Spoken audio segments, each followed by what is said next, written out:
به دوستداران آشپزی و آشپزخونه من خوش اومدید.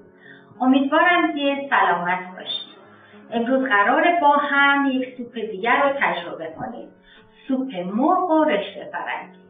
مواد لازم سوپ: 2 عدد ران مرغ در 1 لیتر آب پخته شود. صافش میکنیم. 1 لیتر آب مرغ و ران خرد شده. 100 گرم هویج رنده شده. 100 گرم کلم بروکلی. 2 شاخه تره فرنگی. 200 گرم لوبیا خرد شده. 100 گرم نخود فرنگی پخته شده. 2 قاشق سوپ خوری جعفری ریز شده. 50 گرم رشته فرنگی. نمک و فلفل به مقدار لازم.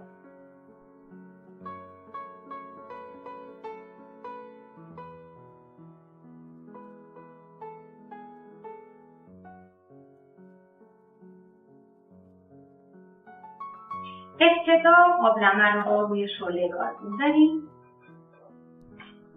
1 لیتر آب مرغی که داشتیم و داخل قابلمه سرازیم.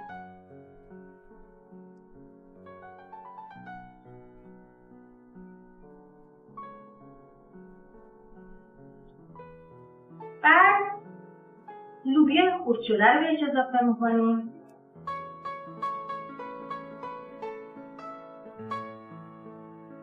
نصف کلم بروکلی داخل سوپ ریخته میشه.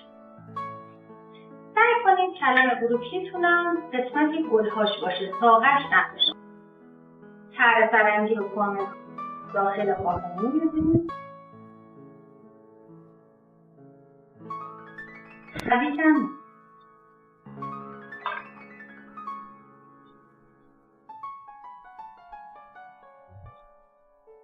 اجازه بدید 10 دقیقه پخته بشه و نرم بشه.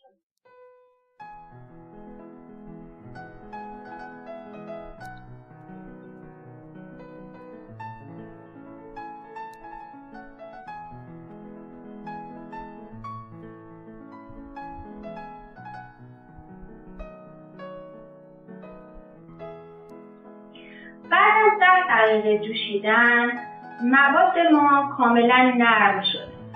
وقتی که به این صورت در اومده داخل غذاساز بریزید، پورش کنید، 1 دست بشه و دوباره به قابلمه برگردونید.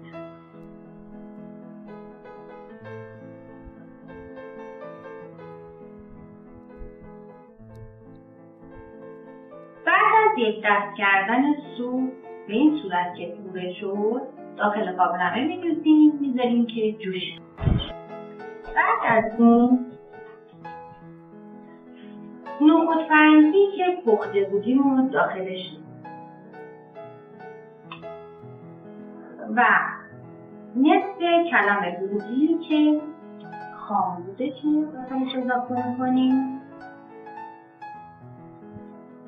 2 صابونی که رشته کرده بودیم داخلش اضافه می‌کنیم.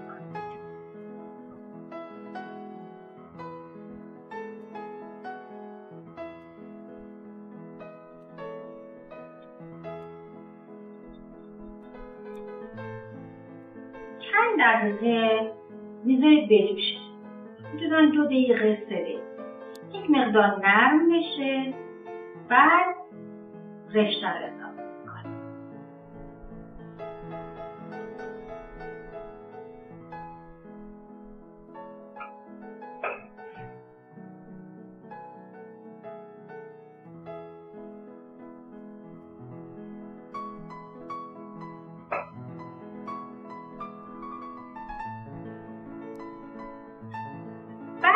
چند دقیقه که جوشی نوبت رشته فرنگی.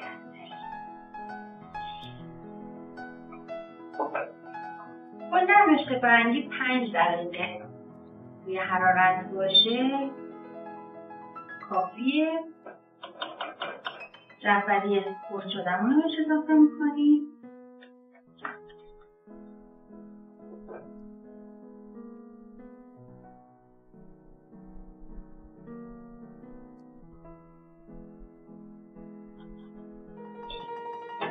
و نمک و فلفل.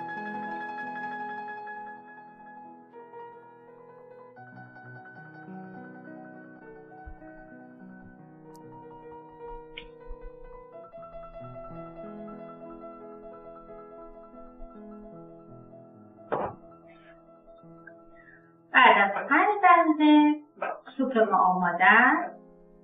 سروش کنید، میل کنید، لذت ببرید. امیدوارم که این سوپ مورد علاقتون باشه. با برنامه دیگه و سوپ دیگه خدا نگهدارتون.